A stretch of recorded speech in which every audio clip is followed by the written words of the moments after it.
Bonjour, bienvenue sur ce nouveau tutoriel, un tutoriel différent, encore un tutoriel qui va se passer dans la paix. Dans ce tutoriel, nous allons modéliser ensemble quelque chose de totalement différent que ce qu'on fait d'habitude. Il n'y aura pas de mécanique, ou de rectangle, ou de carré, mais ce qu'on appelle en français une citrouille. En américain, a pumpkin. Nous allons dessiner ensemble une citrouille en utilisant des outils que je n'ai jamais utilisés. Peut-être que vous non plus. Avec un résultat qui sera peut-être horrible, moche, néanmoins, on l'aura fait ensemble. Ce tutoriel s'adresse bien sûr à tout le monde, même les gens qui n'ont jamais vu le logiciel Blender. On va s'en contenter, ce n'est pas très grave, on utilisera des fonctions absolument de manière aléatoire, donc le but étant d'avoir à peu près un résultat.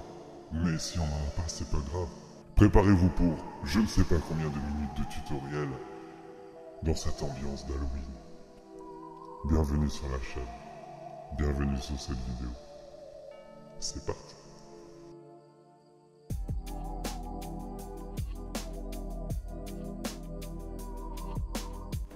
Pour commencer ce tutoriel, on ouvre d'abord Blender pour modéliser un 3D en version 3.3.0 chez moi et pas une de plus. On crée un nouveau mesh, une sphère UV, 32-32, c'est très bien. On applique ici un modificateur avec CTRL 1. On fait ici Shade Smooth. A noter que la barre espace vous permet de retrouver toutes les fonctions dont je parle. En tapant Shade Smooth, c'est trop bien. La suite, on va sélectionner ici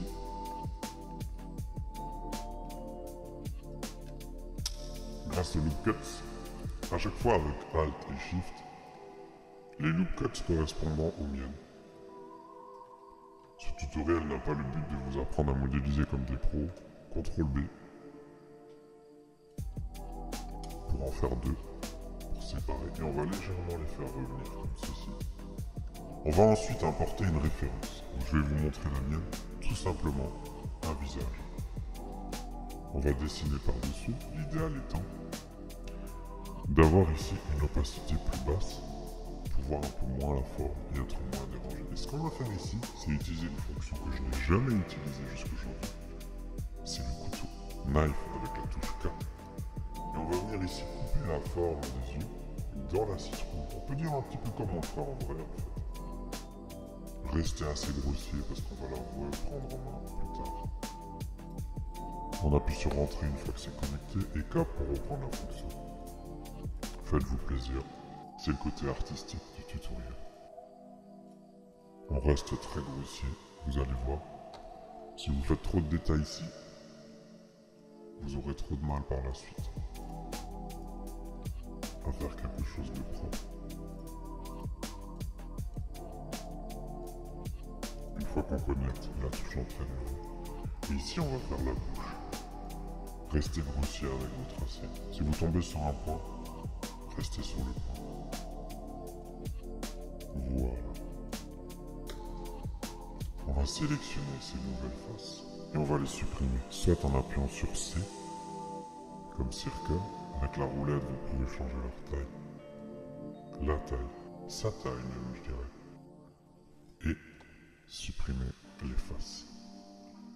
Vous obtiendrez quelque chose d'un peu étrange, mais qu'on va reprendre en main plus tard. Dans ce tutoriel, on va utiliser les fonctions que je n'ai jamais touchées pour rendre un peu la chose encore plus mystérieuse. Je vous conseille ici de taper Smooth et d'activer l'Auto-Smooth. C'est quelque chose que j'aime pas du tout utiliser, mais qui ici va un peu nous donner un meilleur résultat. Si on n'a plus besoin de l'image, on peut la cacher comme ça. On continue à supprimer et vous allez voir ce que Blender fait automatiquement. Dans l'affichage, sélectionnez tranquillement l'intérieur de vos formes. Clic gauche pour sélectionner, clic du milieu pour désélectionner. Très facile, très simple. Maintenant, ce que nous allons faire, c'est d'éviter les surfaces avec trop de points, toujours en partant vers le haut. On fait ici un loop cut.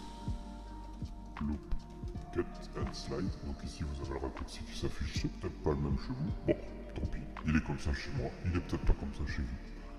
Chez moi c'est CTRL R, mais j'ai un raccourci sur ma souris. Ici pour joindre on ne fait pas F. On ne fait pas E. Mais on fait J comme join. Ça permet de couper dans le mesh. Très pratique. Très pratique. On va garder ici des triangles. Ou alors si on a des triangles comme ici, on va juste leur mettre un point ici. On n'est vraiment pas dans le détail. On essaye juste de toujours récupérer par le dessus, comme ceci. Tranquillement fermer le mesh. Pas de stress, c'est Halloween, c'est la fête. Ici, vous voyez, je vais éviter de faire ça parce que ça va déformer sur l'ensemble notre citrouille. Donc on va plutôt essayer de la prendre par le bas, comme ceci. Parce qu'après on arrivera beaucoup mieux à corriger. L'idée ici c'est d'éviter les faces avec beaucoup trop de points. On appelle ça des M-guns, c'est vraiment pas propre. Des polygones à 3 faces, à 3, je sais plus ce que je dis, vous avez compris je pense. Voilà, on continue tranquillement avec J ou K, comme vous voulez. Et on vient couper pour avoir à chaque fois le bon nombre de faces. Je vous montre quelque chose. Si vous voulez sélectionner les faces qui ont un certain nombre, il suffit d'aller ici All by Tray et vous choisissez Face by Side. Vous mettez supérieur à 4. Ça va vous montrer toutes les faces qui ont plus que 4 côtés. Voilà. Quand vous êtes satisfait de votre résultat, ici je ne vais pas continuer parce que vous avez compris le principe. Ce qu'on va faire, c'est qu'on va appliquer le modificateur et on va obtenir un mesh à peu près propre, à peu près sale. Et on va le faire solidify comme ceci. Et on va lui donner une épaisseur pour la citrouille justement. Ici on va obtenir un mesh avec énormément de triangles. C'est juste provisoire, c'est le temps de sculpter grâce à ce mode, Sculpt Mode. Ici vous êtes libre de faire absolument tout ce que vous voulez. Ici on prend le bonnet du Schtroumpf et regardez juste la possibilité. On peut le déformer complètement. On peut vraiment faire tout ce qu'on veut, le rendre plus agressif, avec un sourire plus grand. Ici c'est le côté vraiment fun.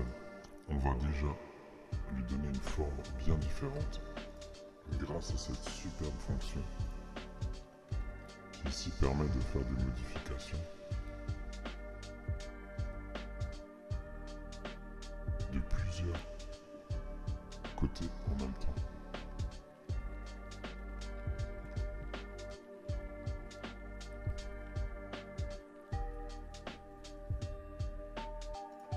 La dernière chose qu'on va modéliser, c'est ici le dessus.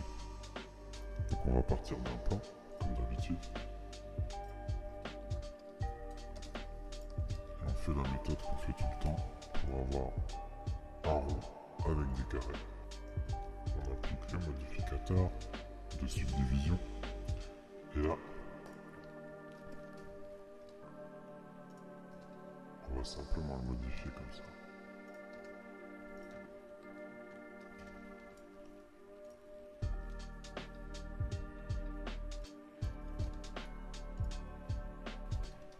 Là, on peut un peu la déformer grâce au modificateur ici. Ça, c'est vraiment super. Vous pouvez même la faire tourner plusieurs fois. Vous voyez, c'est vraiment... C'est fou. J'adore ce modificateur. J'adore ce... Je sais pas comment ça s'appelle. Proportional editing. Voilà. Édition proportionnelle. Donc là, il faut vraiment faire de l'aléatoire. Voilà, donc là, on peut appliquer la subdivision de nouveau, comme d'habitude, et on peut sculpter dedans. Voilà, donc là, ici, on va pouvoir lui mettre des sillons. On appuie sur F pour changer la taille. Ici on peut changer la force et on peut mettre ici par exemple des sillons dans la forme. C'est là qu'on sculpte, c'est là qu'on se fait plaisir. Lâchez-vous les amis. Le résultat est absolument catastrophique. Comme quoi je suis peut-être pas fait pour faire de l'organique. Peut-être que ça s'apprend mais moi je suis loin du coup. On va dans Shader Editor ici. On va mettre ici une texture et on fait New. Automatiquement il va créer ce shader et là on va pouvoir ouvrir une texture que j'ai pris totalement au hasard sur internet. Ici au lieu de mettre UV on va mettre objet. Ici on peut mettre par exemple sphère. Là. Voilà. Et ici vous pouvez mettre value. Ça vous permet permet de modifier l'échelle de tout en même temps, comme ceci. Ensuite, vous gardez ici votre vecteur et vous pourrez appliquer d'autres textures ici, comme par exemple les normales. On les ouvre, hop, on reprend ici le vecteur et on vient le mettre ici dans normal. Et on a ici notre texture de citron. Ici, j'ai pas pris la texture correspondante, ce sera que du vert par exemple. Sachant qu'ici, vous pouvez régler la saturation et la couleur. Il reste plus qu'à lui mettre une petite bougie à l'intérieur.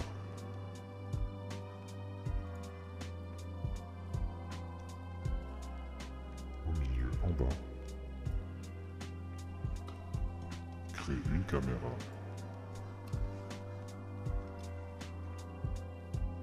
Voilà. Et ici, on se met en cycle.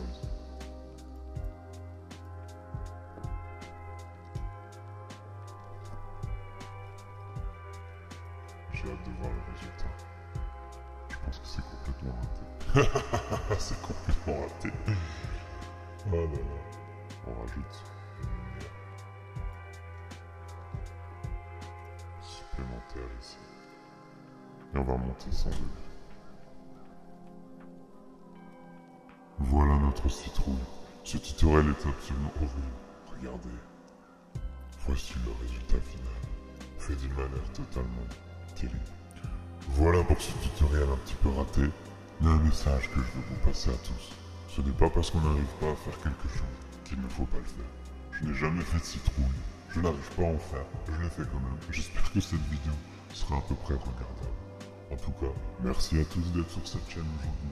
N'hésitez pas à me mettre des commentaires, même d'encouragement, ou même pour me dire juste bonjour. En attendant, portez-vous bien comme d'habitude. Et joyeux Halloween.